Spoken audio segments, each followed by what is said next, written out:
So hello everyone, I'm Michaela. Today I'm going to teach you how to paint a sunset. So we'll learn about blending colors and how to create a nice gradient look. So I want to show you the palette I've prepared. So we have all of the colors that we need. However, we'll probably skip a few because once we start painting and mixing the colors together, you'll see that some of the colors will just be created by the blending. So for example, if I'm starting with blue and then I skip to red, I have purple in the middle, so I don't need to put that on my palette. And now we'll do the composition. So it's a very simple composition. It's a circle in the middle of the canvas, and then we'll start covering all the canvas from the top to the bottom around the sun. So for the sun, I'll choose one very light color like yellow, and I'll create a circle in the center like so. Whatever size you want the sun to be smaller, be bigger. So I'm just creating a circle in the middle. And now I'm moving to the sky, the sunset, and for that I'll use a big brush, flat big brush. So I'm using that in case we have to cover a lot of space on the canvas. It's fast, it's easier, and you'll see that it really covers well large areas. So I'll start with prepared palette, and I'll take a little bit of light blue and start from the top and put the paint on like that. Okay, once I have one color on the canvas, it's really important to remember that in order to mix two colors together, you need them to be fresh, you need them to be wet, and this is the only way that you can blend them perfectly. So acrylic colors, which are the colors I'm using now, dries very fast, so I'll try to work quickly and tackle one stage at a time. So if that color that I've placed here is already dry, I'll just load some more color and then add a little bit more, and then I'll be able to mix that section with the next one. I'm taking a little bit of blue and overlapping the light blue and just going back and forth until I have a smooth line that blends with the light blue.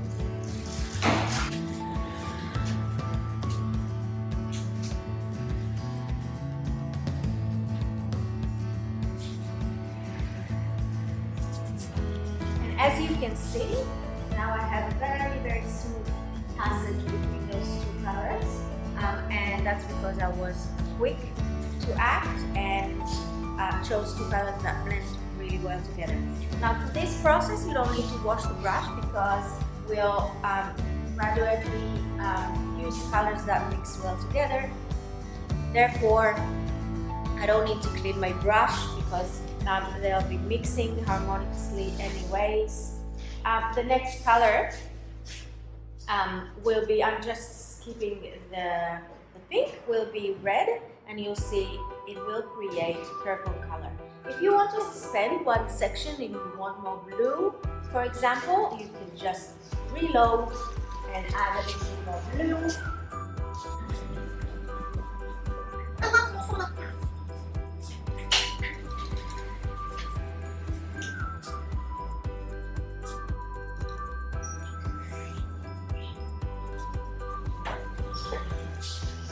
Okay.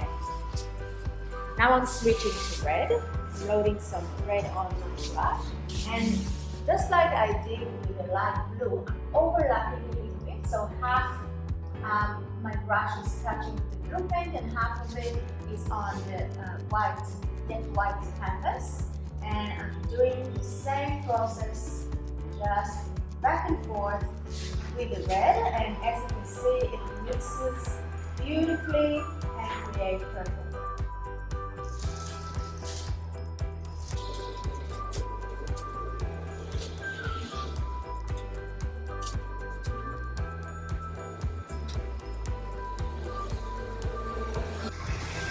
Okay, for the next step, I actually I'm starting to use light colors, and I'll use a little bit of or just white to lighten up the shade of the color a little bit.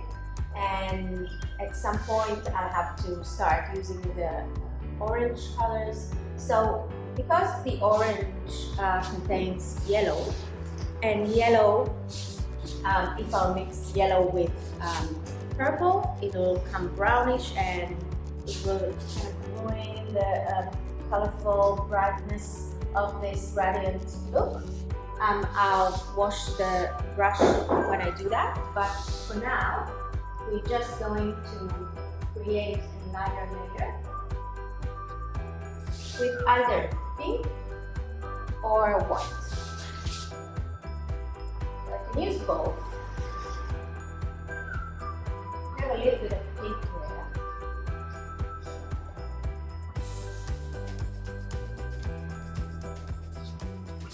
And then I'll switch to white again without washing the brush.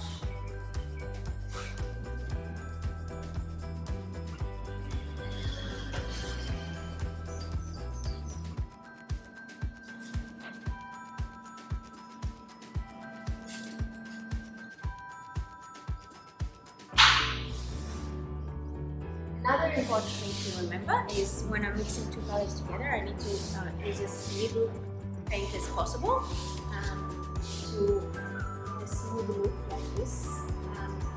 Because once I use too much paint, one of the paints can be too dominant and kind of take over the mix. Now, when I get to the circle here, I'm just trying smoothly as possible to circle it, but if I get into just paint inside the circle, that's fine, we can fix it later with white. It's really important to maintain the direction of the brush strokes, so right to left or left to right, just horizontally. Now we're ready to start with the yellow.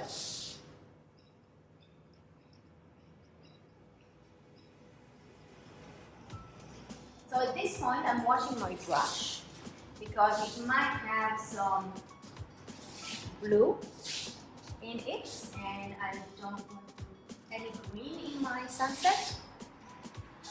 So if the brush has blue residue on it and I'm starting to use yellow, it'll mix together and yellow and blue will create green. So I'm washing the brush really well, and then I can start to use my yellows.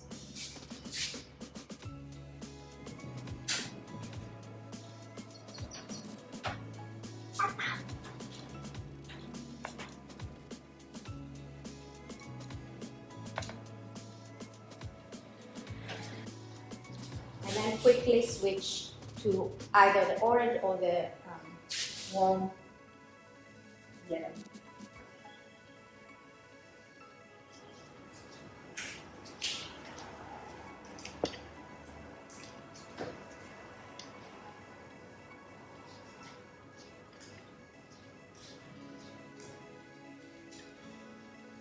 Now I'm switching to the orange and you can see it's very dominant. So I need to use as little paint as possible, like I said before.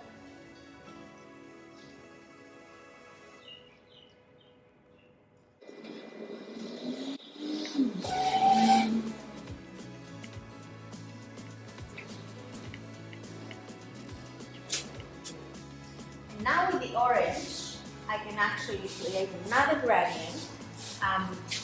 So here we experimented with red and blue. Here I can retreat to red. That mixes really well with the orange.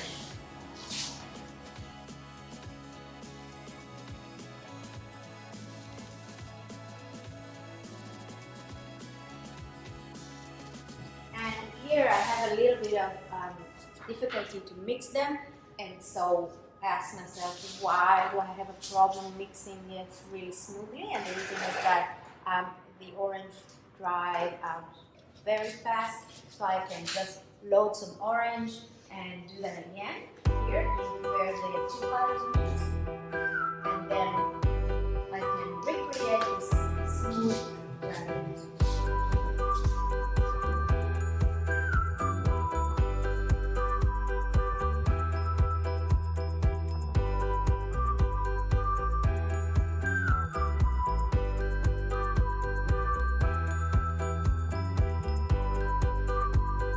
To finish this, I'm using white and I'm starting to mix with the red, so we'll get some nice shades of pink.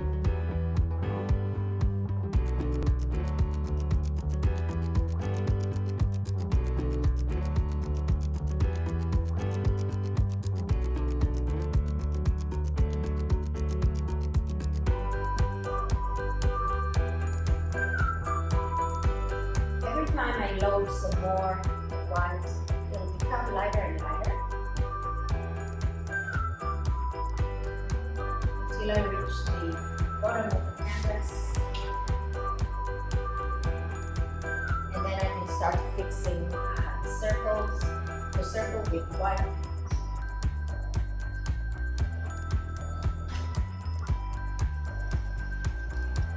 Okay, done.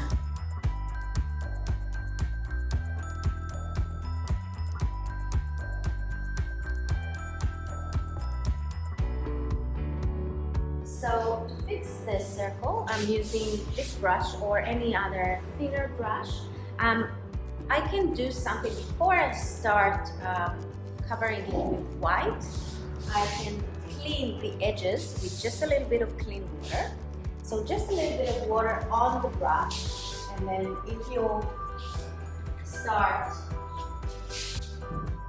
applying some water with the brush and then use a cloth or a paper towel and wipe it off, it will fix it almost perfectly. So you can do that before you start to use white paint, and it will really save you some work. It's really efficient with acrylic colors, and if you do it fast enough, when the color is still relatively fresh, you'll have a perfect result.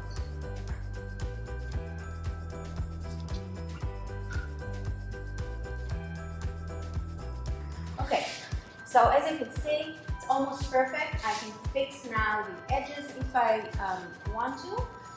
And another tip I can give you with circles is we can always use whatever we can find around to help us with shapes and things like that. And by that I mean use any round object you have at home.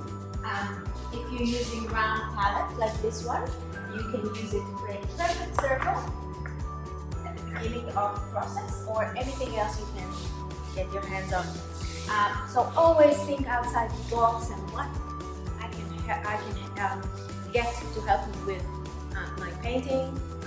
So always ask yourself if something doesn't work, why it doesn't work, and you'll have the solution. And have fun with it.